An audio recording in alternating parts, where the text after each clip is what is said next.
She started a $1 million business at 80. Nobody believed Eleanor March when she walked into that Manhattan bank at 80 years old, her wrinkled hands clutching a crumpled business plan, asking for a loan to start a company. The loan officer, a man young enough to be her grandson, barely looked up from his screen as he slid the rejection letter across the polished desk, his eyes filled with that particular kind of pity reserved for the elderly who've lost touch with reality. But Eleanor didn't flinch, didn't argue, didn't cry. She simply folded that rejection into her worn leather purse, the same purse she'd carried for 40 years, and walked out into the bitter February wind that cut through the city streets like a knife.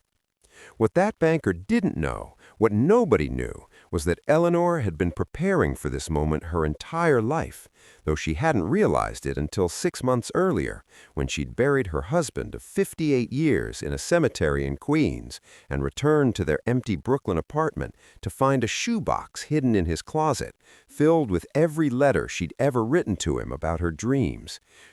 she'd abandoned decades ago to raise their 4 children, dreams he'd saved like precious artifacts in the darkness.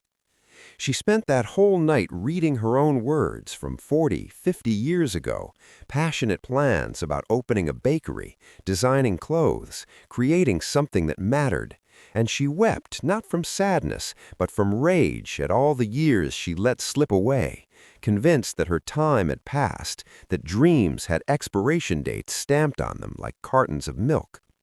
The next morning, Eleanor did something she hadn't done in half a century. She went to the storage unit where her mother's old sewing machine had been collecting dust since 1987 and brought it home, setting it up in the corner of the bedroom where Gerald's hospital bed had been just weeks before, and she began to sew. Her fingers remembered the motions even though her eyes needed stronger glasses now. And she created a simple tote bag from old fabric scraps, nothing fancy, just sturdy and practical with a hidden pocket sewn into the lining, the kind of pocket where a woman could hide money from a dangerous husband, medication from judgmental relatives, secrets from a world that didn't need to know everything. Eleanor had lived through an era when women didn't have their own bank accounts, when her own mother had hidden grocery money in her shoe, when secrets weren't just kept, they were survived by, and she understood that some women still needed those hiding places, those small rebellions stitched into everyday objects. She posted a photo of that first bag on a Facebook group for her apartment building, not expecting anything, but within an hour, 3 women had messaged her asking to buy one, and within a week, she'd sold 20 bags to women who understood exactly what that hidden pocket meant without her having to explain it.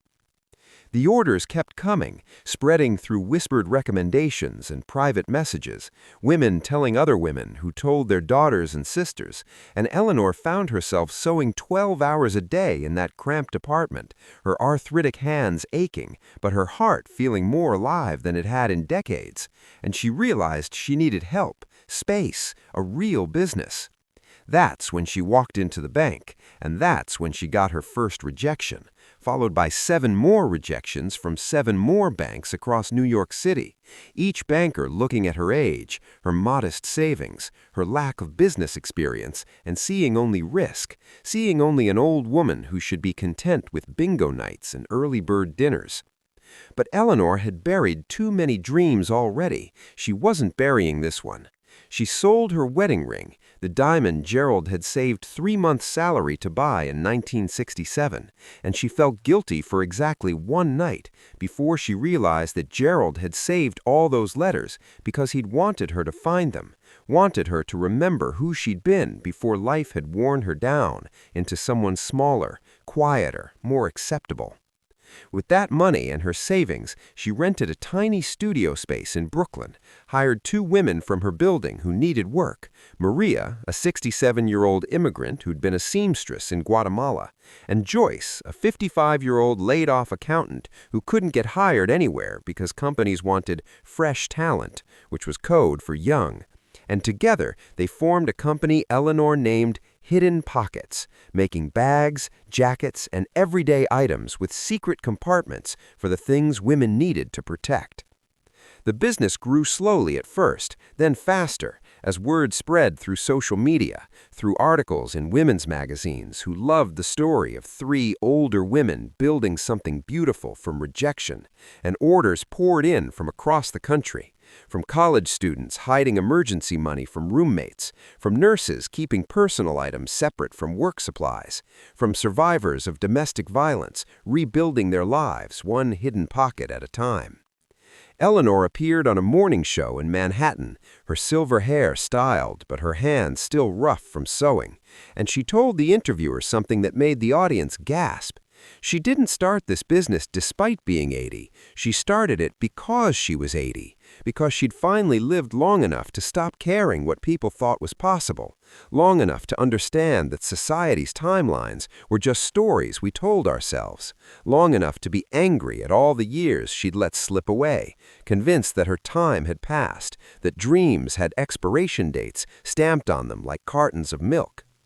The interview went viral, and suddenly Hidden Pockets wasn't just a business, it was a movement, with women of all ages sharing their own abandoned dreams, their own hidden pockets of hope they'd kept secret for years, and the company's revenue exploded, crossing $1 million in sales by Eleanor's 81st birthday. She hired more women, specifically targeting those over 50 who'd been pushed out of the workforce, who'd been told they were obsolete, and she paid them well, gave them benefits, treated them like the skilled professionals they were, and her company became a model for what business could be when it centered dignity over profit margins. But success brought something Eleanor hadn't anticipated. Her children, who'd barely called after Gerald's funeral, suddenly appeared at her studio with concerned faces and pamphlets about elder care, suggesting that perhaps she was overdoing it, that perhaps it was time to slow down and let someone younger take over the business. And Eleanor realized with a cold clarity that they weren't worried about her health. They were worried about their inheritance, about money they'd assumed would be theirs being poured into this company, into other women, into something that had nothing to do with them. She called a family meeting at a diner in Manhattan, the same diner where Gerald had proposed to her in 1966, and she told her 4 children, these middle-aged strangers who'd somehow come from her body, that she was changing her will. The business and all its profits would go to a foundation supporting women entrepreneurs over 60, and they would receive only what she'd originally saved before Hidden Pockets, which was enough but not the windfall they'd been planning for in their spreadsheets and retirement calculators.